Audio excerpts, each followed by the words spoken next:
It's been 7 years since id Software has launched a game from start to finish. Since Doom 3's launch, it seems id Software has taken a lot of time figuring out how to create a new experience in the first-person shooter genre. Nowadays, we have too many cookie-cutter games that are basically the same repetitive gameplay over and over and over again.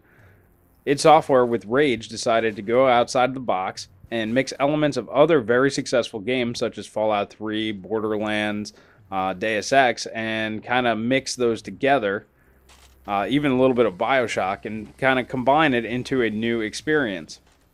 The reason why I threw BioShock in there is because that's probably the closest game that I can compare to Rage at this point. Rage takes elements from all the games mentioned and creates a new experience that nobody's ever really played before. You have the RPG elements of Fallout 3 with the character interactions, the quests, and the ability to engineer your own weapons and specialty items in the game. You have the cool vehicle combat that you're used to in Borderlands, and of course you have the scenery and sort of atmosphere that those two games sort of portray. But the actual gameplay feels a lot like BioShock because it's an action game. You don't really worry about leveling up your character so much, but you do collect items and loot bodies and stuff throughout the game. But Rage takes those elements and makes it its own. For example, the character interactions in Rage are far more realistic than they were in Fallout 3. The characters themselves are much more interesting and lively than they were in pretty much any other game like this. The characters in this game are one of the shining points. Each one of them has their own unique style and their own little story, and they help progress the whole story of the game by giving you interesting, subtle clues. Rage has a very mysterious atmosphere about it. You're a guy who survived the end of the world in a human time capsule, and now you're important to both the Resistance and the Authority for some reason. And you really don't know why. You're just a guy, as far as you know. But the characters in the game, they'll allude to certain points and drop subtle hints, but you never really get a straight answer to anything. And it's really neat trying to figure out what the heck is really going on while dealing with these very lifelike and interesting characters. The gameplay in Rage is pretty straightforward. Go ahead, get some big guns, and shoot the hell out of some stuff.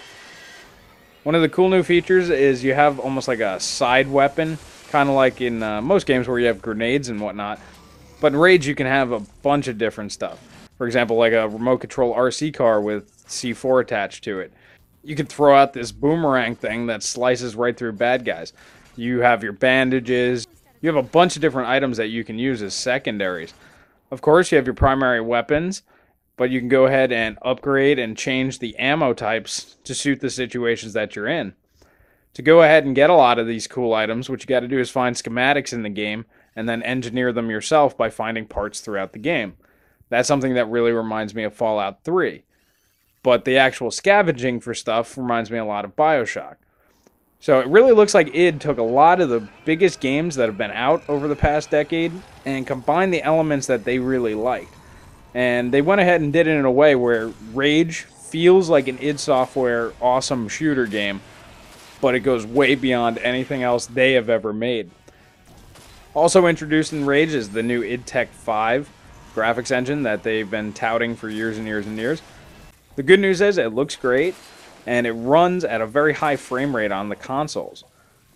The graphic quality, I would say, is about equal to Crytek's CryEngine 3 and Crysis 2, and that's pretty much it. That's the pinnacle that this generation is going to produce. So this game is right up there at the top as far as graphic quality goes. Like I said, the character animations is by far and away the best technical aspect of the graphics in this game. But everything else looks really, really good as well. Overall, Rage is a game that is hard not to recommend. This is a game that any first-person shooter fan is going to love. You have plenty of adventure, there's a wide open world to go ahead and explore, but it's not too big, so it gets convoluted and it feels like an RPG. It's just big enough to where you can drive around, blow some stuff up, go hunt down some bandits, but it keeps you on point. You don't get lost, you do the missions, and the levels are varied enough to where you don't feel like you're doing the same mission over and over again. Some of the side quests are really cool. For example, there's one where all you do is you just have to protect people while they fix something. You can just go ahead and snipe that entire mission. So it breaks the monotony of the game. You can go ahead and do races. There's a lot of cool stuff you can do in this game. Add on top of that the online co-op, so you can play the whole game with a friend. And then there's the online vehicle multiplayer, where you can go ahead and race against your friends and blow them up. So there's a lot to do here, guys. And on the Xbox, this is a 3-disc game. The length of the game is really going to vary on how deep you want to go ahead and get into the customization aspects, because you have to go ahead and earn points in races and stuff to upgrade your car. And of course, there's side quests and a bunch of other things. But to be honest with you guys, I spent a good 30 hours on this game, and I loved every minute of it. I strongly recommend picking up this game. id Software did a fantastic job with Rage and has enhanced the first-person shooter category once again.